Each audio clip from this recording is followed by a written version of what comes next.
कौसर बानो की एक हाँ। ऐसा कुछ हुआ? नहीं, ऐसा कुछ भी नहीं हुआ। ऐसा सब जो लिखा है, जो अखबार में आया, ऐसा कुछ भी नहीं है। चलो मान लिया कि नरोडा के बारे में हुआ, आप बोलते हैं कि मान लिया रेप हुआ है, तो किसका हुआ, कौन सा प्रूफ है? क्या पीएम रिपोर्ट है, डीडी रिपोर्ट है? किसी की नहीं है। डीडी रिपोर्ट क्या होती है? डॉक्टरी रिपोर्ट, जो डॉक्टरी में आता है वो, और पीएम रिपोर्ट यानी पोस्टमार्टम रिपोर्ट। और हम भी थोड़ी बहुत तो डॉक्टरी की जान रखते ही हैं। थोड़ी बहुत डॉक्टरी की रखते हैं, थोड़ी बहुत वकीलात की रखते हैं, क्योंकि हमारा भाई भी तो वकील है। तो यहाँ नरोडा पाटिया में किसी की रिपोर्ट नहीं है कि जिसमें रेप हुआ है।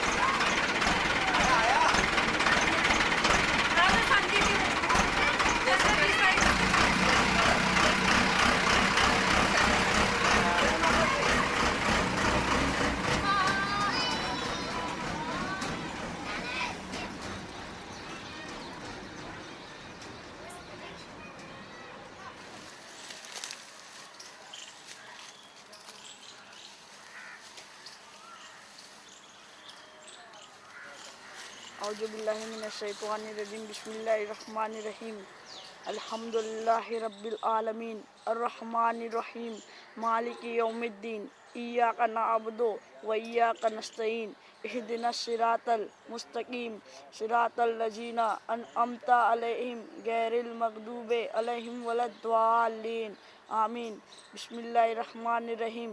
28 तारीख के दिन एक कबर खोद रहे थे हम, 2 बजे आए इनामुल भाई, उन्होंने बोला कि भाई 10 खड्डे करो बड़े बड़े।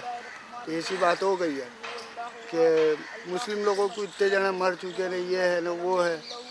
तो हमारा तो हाथ पाँव खुल गए कि 10 खड्डे करने न लाशा वाशा लेके आएगा कौन। उन्होंने बोला खाली अपने हाल में तुम खड्डे करो, लाशा वाशा लाने की तुम फिक्र मत करो, लाशा भी आ जाएगी। फिर वो 1 तारीख के दिन जो डेड बॉडी हमने देखी तो हमारी खुद की हिम्मत टूट गई, क्योंकि डेड बॉडी का सीन इतना डेंजरस था कि आप बाजू में खड़े, तुम बाजू में नहीं खड़े रह सकते थे। उनको पे अपने यूँ हाथ रखो ना तो पूरी चमड़ी गायब हो जाए, अंदर हमारी उंगलियाँ चली जाए। खाली सिर के बाल खींचो तो सिर के बाल टोटल बाहर आ जाए। कोई भी तरह से आप लोग को समझना पड़े कि सामने वालों को उठाना कैसे।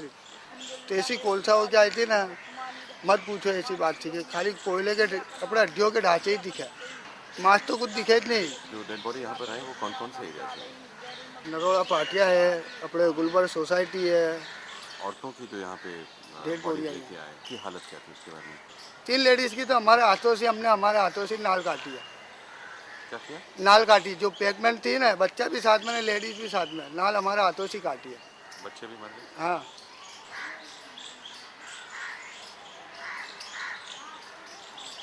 मत बात करो आप, मेरी बात सुनो, वो लेडीज़ की आप बात ही मत करो। कहने का मतलब क्या है कि उनके जिस्म को पे भी आप नाखून के ना उसके घाव देखो, तुम्हारे खुद हैरत में पड़ रहा। क्योंकि लेडीज़ के सीना होता है ना, सीने को पे भी आप घाव देखोगे तो तुम्हारी अक्ल काम नहीं करेगी। ऐसी डेड बॉडी आती थी कि कोई पहचान में नहीं आता था। अड्डे आते थे इतने इतने पीस खाली आते थे। जो आता है ना गोश्त बोलते हैं ना थोड़ा बहुत, और हड्डियाँ जो होती है वो आई थी, बस पहचान में ही नहीं आ रही थी। यानी प्रूफ, यानी प्रूफ मिटा दिया यूँ। यानी ये तुम ये लोग ये प्रूफ मिटा दो तो अपने यहाँ बच जाएंगे। यानी मेरे घर के भी 10 इंसान इसमें मरे हुए, इसके घर के 19। मेरी मदर, दादी, बड़े अब्बा, चाची, 2 भाभी, 2 भतीजी, 1 भतीजा, 1 भाई, सब इसके भी पूरे घर वाले शहीद हुए। टोटल इनको हमारे सामने ही शहीद करा था, पूरे सबको जलाया, काटा, मारा। मेन जो थे विश्व हिंदू परिषद और बजरंग दल के, पुलिस ने एफआईआर के अंदर से उनके नाम हटा दिए थे और अभी तक कुछ नहीं हुआ है ना। आधे लोगों को अरेस्ट करा है और आधे ऐसे ही घूम रहे। जो मेन जो है ना विश्व हिंदू परिषद के, वो घूम रहे। जो बड़े ऑफिस, हाँ, बड़े जो थे ना, मेन जो कलाकार आगे जो, जैसे नाम? जैसे भरत राजपूत है, भरत तेली है, अतुल वैद है, फिर वहाँ का कॉरपोरेटर जगरूप सिंह, फिर मेघ सिंह, वो भी कांग्रेस में, अभी जगरूप सिंह कांग्रेस में आ गए, पहले भाजपा में थे। फिर और चुन्नीलाल प्रजापति। तो आपको लगता है कि आपको इंसाफ मिलेगा? अब हम पक्के रहेंगे तो मिलेगा नहीं इंसाफ। अगर हम फूट गए, अगर हमको पैसे की लालच दे रहे किस किस्म का लालच है? कि इसको बंद कर दो, ये इंसान को तुमने नहीं देखा था, ये नहीं था वहाँ पर, दूसरा था, ऐसा लिखा दो, हम तुमको इतना दे रहे। तो आपको कितना ऑफर आया था? बहुत ऑफर आया था, पर नहीं, ये पैसा हमारे लिए हराम है, तो उनके गोश्त का पैसा हो जाता।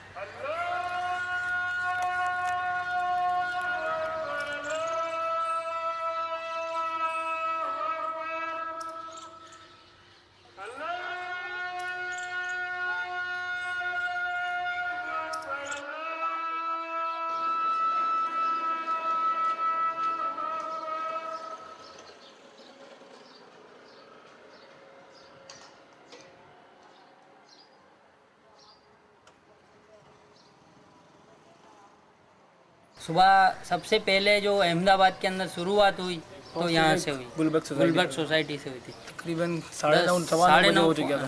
9:30 बजे चालू हो गया था फर्स्ट अटैक। के बाद में पुलिस कमिश्नर हाँ 10:30 पौने 11 बजे सी पांडे वो सुबह में आए थे, लगभग 10:30 बजे आए थे वो।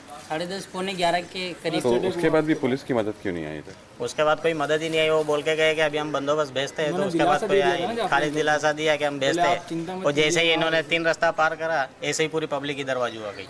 पूरी पुलिस यहाँ की खड़ी थी, 10 राइफलधारी आदमी थे और पीआई यहाँ का जो वो खुद भी खड़ा था, आराम से खड़े थे वो लोग, और वो कुछ नहीं कर रहे थे, सिर्फ नज़ारा देख रहे थे खड़े खड़े। तो अशरफ भाई, ये जाफरी साहब को निशाना क्यों बनाया? वो कांग्रेस के धारासभ्य थे, कांग्रेस के बड़े लीडर थे, एक्स MP रह चुके हैं वो।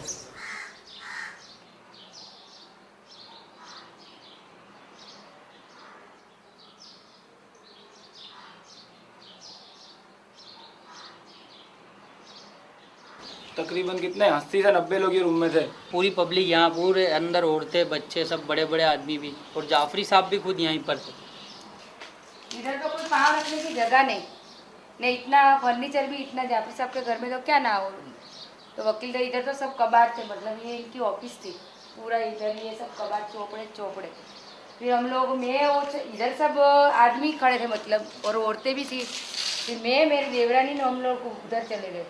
यहाँ पर वो कंप्यूटर भी था उनके पास, कंप्यूटर और फ़ोन भी थे। उन्होंने सबसे बात करी, यहाँ के जितने भी नेता जो है, अहमद सिंह पटेल है, दूसरे जो 2-3 नेता हो, अमर सिंह चौधरी जो कांग्रेस के जो अभी विरोध पक्ष के नेता है, उनको भी फ़ोन किया। बाकी चिल्ले नरेंद्र मोदी को भी फ़ोन किया था। फिर हमने पूछा, अंकल कितना टोला बढ़ रहा है, कुछ सपोर्ट के लिए फ़ोन कीजिए। बोले नरेंद्र मोदी तक को मैंने फ़ोन किया है। उससे बोले ना उम्मीद एकदम हो गए थे जाफरी साहब। बोले आप कोई बचने का सवाल नहीं उठता है। कोई सपोर्ट आने की कोई यानी चांसेस नहीं है ज़्यादा। दिल्ली तक फैक्स किया था उन्होंने, फैक्स मशीन भी था इनके पास।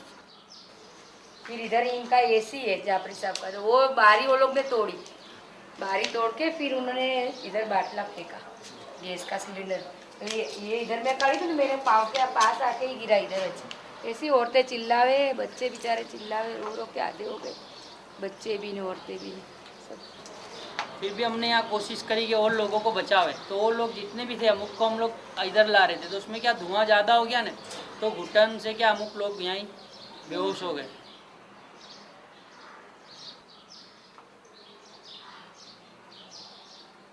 ये किचन है ना जो जाफरी साहब का, यहाँ से बुझा रहे थे पानी लेकर, तो जलने लगा तो हम लोग पीछे हटते गए।